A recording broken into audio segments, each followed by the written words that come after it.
Hi everyone, welcome back to the 40 Space. My name is Kira. So I turned 40 last July, so I've had almost a year to reflect on what turning 40 actually feels like. And honestly, it hasn't been nearly as dramatic as I expected. I didn't suddenly become old, I didn't wake up wanting to buy like a sports car. I still feel very much like myself, but there are definitely things that have changed. So some of them surprised me, some of them annoyed me, and some of them have genuinely made my life better. So today I wanted to share 7 things I've learned since turning 40. Number one, time becomes your most valuable currency. This is by far the biggest. When you're younger, time feels unlimited. You assume there always will be another opportunity, another holiday, another summer, another chance to do things that you've been putting off. You think that you will live forever. At 40, you realize that's actually not true. You become much more aware of how you spend your time and who you spend it with. You become more selective about where and how you invest your energy. And for me, this has became very obvious over the last year. On average, you probably work for like 8 to 9 hours a day. Then at 40, you definitely need at least 8 hours of sleep. So then subtract a few hours for running errands, commuting, grocery shopping, cleaning, laundry. You've left with probably around 4 hours on a weekday. 4 hours. That's it. So at 40, you think really carefully how you're going to spend those precious 4 hours. Work on your side hustle, go to the gym, Netflix and chill. And honestly, some days this is exactly how you need to invest your time. And you think twice or maybe even 3 times whether that movie is worth watching, whether those 2 hours is worth spending on that movie. You consider whether spending 2 hours to seeing that friend is a good idea.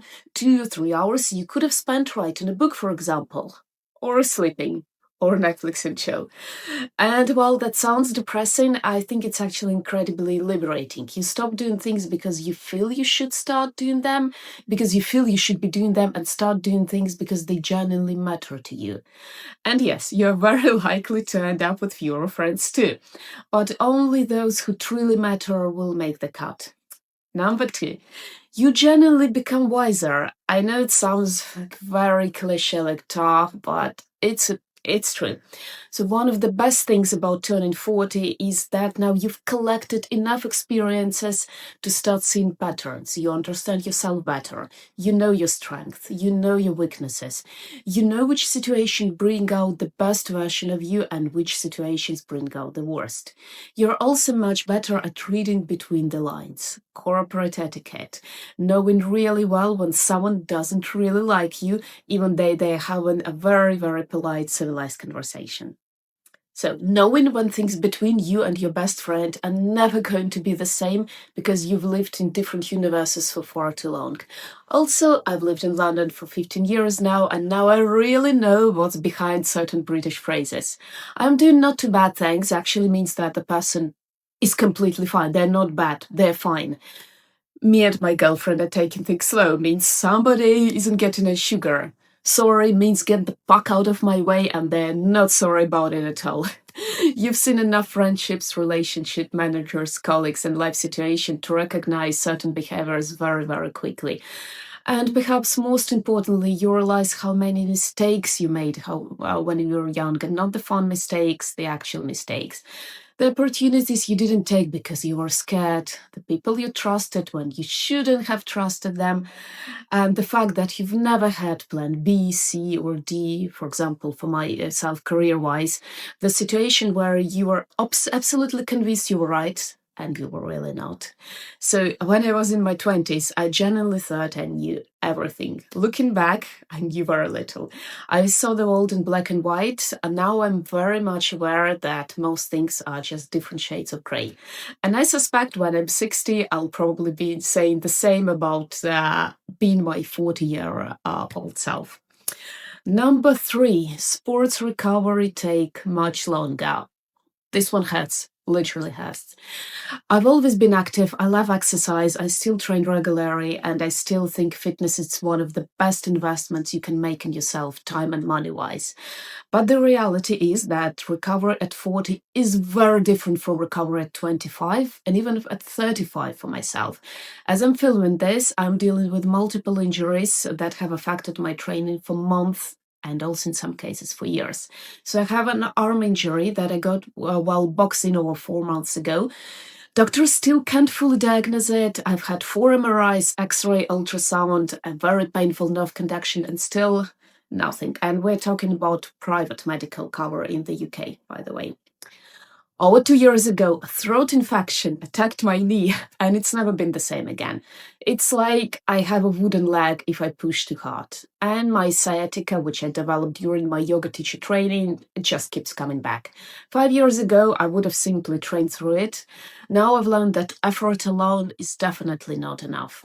You need mobility work, you need proper warm ups, you need recovery. You need to prioritize strength training over cardio and my favorite HIIT classes. And unfortunately, you just need to accept that your body is no longer indestructible. The good news is still that you can be incredibly fit in your 40s. It just requires a lot more patience, discipline, and more kindness and understanding towards your body. Number four, you care less what other people think. Now, before everyone gets excited, no. Unfortunately, you don't stop caring completely. Nothing happens overnight. I still care. Everybody cares. But the volume gets turned down significantly. Significantly. When you're younger, it's easy to build your life around other people's expectations. What should I wear? What should my career look like? By 40, you realize that most people are too busy thinking about themselves to spend any time thinking about you. And that's incredibly freeing. I stopped wearing makeup every day. I stopped staying at home if I got like something on my face. I mean, reaction to new skincare, giant spot bruises from aesthetic treating, and so on. I thank God I stopped wearing heels every day after lockdown. So, for example, I got Morpheus 8 done a few months ago on my inner thighs, which is essentially a lot of hot needles being stuck in your legs to promote better skin elasticity. And the point is, after the treatment, you need to avoid your inner thighs touching, so you end up walking kind of, like you have a very specific problem. And I really didn't care, well, almost. So I just walked like that through the street in Baker Street. It was fine. And perfect example is, of course, this channel. A few years ago, I would have spent far more time worrying what other people might think. What if nobody watches? What if it's real embarrassing? What if people gonna laugh? Yeah, of course, those thoughts, they very much still exist. The difference is that they're not loud enough to stop me when I'm in my 40s. Number five, you stop trying to become somebody else. And this applies to almost everything. You know what works for your career, what you can put up with, where you draw the line. You know what works for your relationships. In fact, that's exactly, I've just finished writing a book on the subject. It's called Still in Love, The Relationship Handbook, and it will be available for download very soon. And yes, you know what works for your appearance. You know what you should never wear. You know that you should never try capri pants again or skinny jeans. You know which treatments are worth the money, which lotions and serums actually work, which skincare and makeup brands deserve a permanent place in your bathroom cabinet. And also, you know what works for your body. You know exactly what kind of exercise works for you. For example, for me, well, hot yoga, bar, and everything involving like infrared lights are super fun. I love exploring, but they do absolutely nothing for my physique. I know what kind of food works for me too, and after 15 years of IBS, believe me, that knowledge has been very, very hard earned. I think one of the benefits of turning 40 is that you stop constantly trying to be somebody else. You stop chasing every trend, like every miracle trend, every miracle treatment, and every new version of yourself that social media is trying to sell you. You realize that while you'll never be taller than 5'3", and you'll never probably have legs to die, your legs can still run, they can still jump, and they look spectacular in a mini dress. At some point, you stop focusing on everything you're not and stop appreciating everything you are. And honestly, I feel much happier this way. So instead of constantly trying to reinvent yourself, you start refining yourself. You spend less time trying to become a different version and more time trying to become a better version of the person that you already are. Number 6, health becomes a priority. Not because you're old, it's because you've learned the hard way. I've had IBS, as I said, for more than 15 years. And there is one thing chronic health issues teach you, if there is one thing that they teach you, is that your health affects absolutely everything, everything, your energy, your appearance, your confidence, your productivity, your relationship, your career, ultimately your income, everything. When you're younger, it's easy to take health for granted. At 40, you understand that maintaining your health is essentially a part time job. You don't wait to get sick. You do everything you can to prevent it. You have phone reminders to take specific supplements at specific times, like, B12 biotin for morning, iron for afternoon, magnesium at night, and so on. You pay extra for eye-wateringly expensive organic chicken, even though regular chicken is expensive. And now those days, you don't grab those free office snacks because you already know that they're 90%, 99% made of sugar. You book appointments before you develop symptoms. You invest in a 360-degree health assessment. You get things checked immediately because you know you're not going to shake it off anymore. You avoid crowds in winter because last year you got the flu not once, not twice, but thrice. You probably have a smart scale at home that measures your body fat percentage. You probably have a blood pressure monitor, a blood oxygen monitor, and entire drawer full of massage ball resistant bands, gels, supplements, and recovery gadgets that your 25-year-old self would have laughed at. And the funny thing, none of this feels excessive anymore. It just makes sense. Number 7 and the last one. You start judging younger generation. I hate to admit it, but it's true. Every generation thinks they're going to be different. And then one day you hear a new piece of slang, you see a new social media trend, or read some workplace advice, and you just roll your eyes. What the fuck? Like, you find yourself telling stories that begin this when I was young. And suddenly you realize it has happened. You've become the adult you used to laugh at. But of course, you think, well, it's different because we millennials, us, we were cool, and Gen Z is just Gen Z.